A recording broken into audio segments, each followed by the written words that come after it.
Well, our targets are continued growth. We're very excited about the business here in Italy and how it grows. We will celebrate our 5th anniversary on October 1st. And we have a very passionate and growing customer base, but we're also very excited about continuing to bring new customers on. And one of the things that was exciting about Italy when we launched was in a very short period of time, our ability to come into all Italian TV households. So on the digital platform in Italy on channel 32, QVC is now available to all Italian TV households. So that's about 25 million homes. We're also available in the Sky digital satellite provider, which we're on channel 475, and also in TVSat for people who have trouble from a signal perspective getting DTT, and we're on channel 32 there as well. So we have this broad audience, nationwide footprint, and we're really excited about continuing to bring innovative product, brands that are relevant to our Italian customers, and continuing to grow and expand the customer base here. Well, the web is an exciting part of our business, and a business that is exploding for us. Exploding for us here, but also for QVC around the world. But when we come to Italy and we see the potential of e-commerce, it really gets us excited, because Italy is almost a little slower as it relates to the e-commerce uptake compared to the UK or to the United States. So our web business is growing rapidly. About 20% of our business right now is done via our website. And we're projecting that by the end of this year, that will grow to over 30% of our business. But if you compare that to the United States, where almost 50% of our business is done via the website.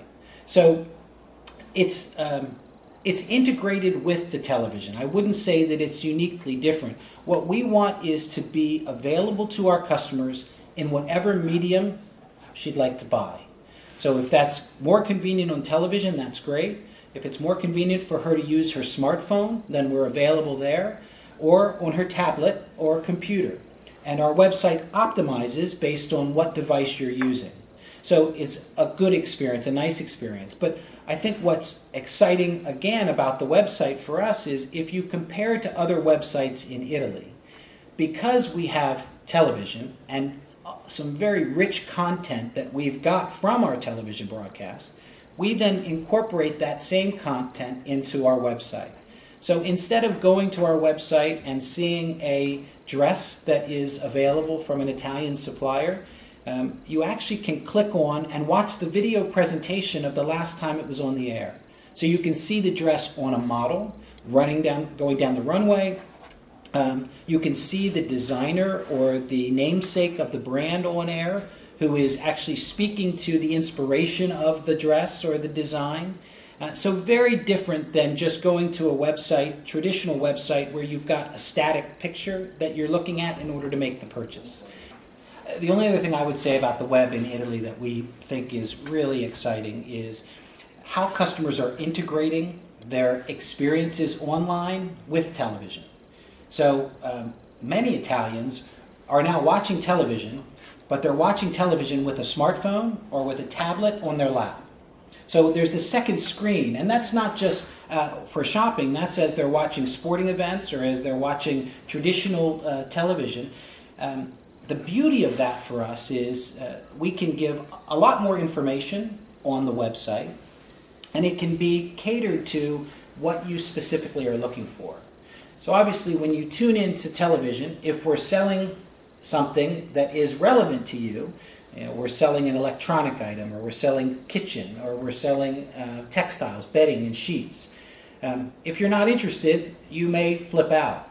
But if you are interested in fashion or accessories at that time, you can go onto the website and you can surf at your leisure for whatever category it is that you're interested in. So we see e-commerce and digital as a huge continued opportunity for us for growth. I think it's complementary with the TV broadcast, but as I mentioned earlier, one of the things that we can get is real-time information from the website. So in our ratings and reviews, customers tell us which products they really like and which products they're not so excited about. And in those products that they're not so excited about, we actually read all of the reviews to find out how we can improve. What is it that she wants that we can actually provide her that either we're not providing or this product isn't actually working? And we've actually taken products that we've sold and said we're not going to sell them anymore because she really is not happy with that product. So we take all of the information that we're getting, whether it be from the website or whether it be from the customers who are calling in from the TV broadcast, and we try and apply that going forward to make the product mix more relevant for what it is that she's looking for. Yeah, I think this is one of the beauties of our medium, is it's live and it's real time. So we get feedback immediately from customers as to if they like a product or if they don't like a product. Now, the good news is we take that historical information, and as I said before, we can apply it going forward. But we actually use it in our real-time broadcast to adapt. So if we had put a product on the air that originally we were thinking, let's sell it for 8 minutes, but we can see very quickly that she is not liking it, then we can contract that airtime back and then add it to something later in the show that she's liking much more. So just the contrary. If we put something on and immediately the phones start going crazy, we know she likes this. So in those instances, we can also extend the time on those products in order to make sure that we can get to all of the customers who are interested in the product. So yes, we can adjust real time, and we do adjust real time based on what and how our customer is responding. Well, our plans short term, in Italy specifically, are to continue to expand the product portfolio. So we'd like to continue to offer more products in more categories that we know that she's interested in. A couple of those that we really want to focus on are food, especially this year with Expo going on.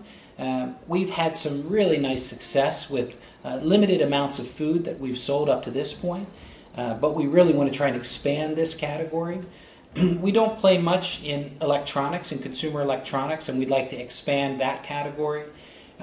White goods, so big items, we have not done much in, we'd like to expand. So there's some categories of business that we want to continue to expand, which we know is also going to help our overall business to expand. For us, also very important to continue to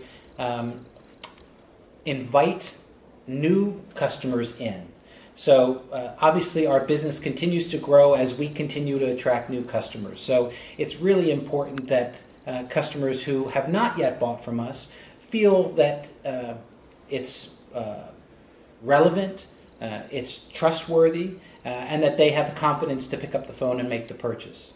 And some of that also is fueled by the brand expansion.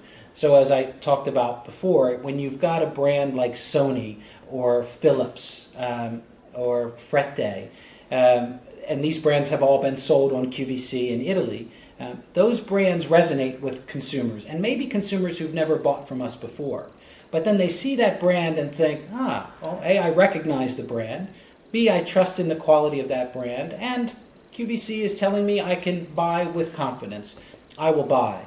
So we really want to invite these customers to try us for the first time, because what we know about Italy is very similar to what we've seen in every other country we broadcast into, which is once she buys, she will like the experience, because we will service her like no one else in Italy is servicing her, and she will come back and then continue to buy from us. So I think this is another very important piece for us for the future. And I would say from a global corporate perspective, because of the success that we've had in Italy, and I would say if you think back 5 years ago when we launched, and think of the economic climate that existed in Italy, it was challenging. And I think the company's view is if we could launch in Italy in that kind of an economic climate and have the success that we've had, we can be successful anywhere. So global expansion is another key focus for us as a company. And as we talked, we launched almost 30 years ago in the U.S. We then went from the U.S. Our first global expansion was into the U.K. We then went from the U.K. into Germany. We then went from Germany to Japan. And then from Japan, we came to Italy. As I said, we'll celebrate our 5th anniversary in Italy in October. After Italy, we went to China. We have a joint venture in China that's about 2.5 years old. And then we've just announced that in August of this year, we will launch in France. So continued global expansion is a key focus for us as a company as well. And again, a lot of that based on the success that we've seen in Italy. I would say we do have competitors. Maybe just not as you guys would deem them competitors. We look at competition as where else does she spend her money?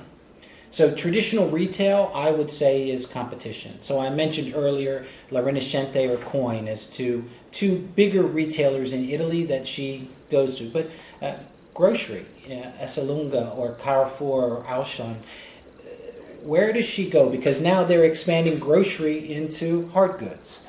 So I would say competition for us is retail. E-commerce is also exploding, as we talked about. So when you think about companies like Amazon or Yoox or Zalando, all companies that are really trying to get a foothold in Italy and continue to grow their international expansion. We think we stack up very well against all of them because we have this differentiation. And that differentiation is this relationship that we've got with our customers. And we want to continue to exploit that here in Italy.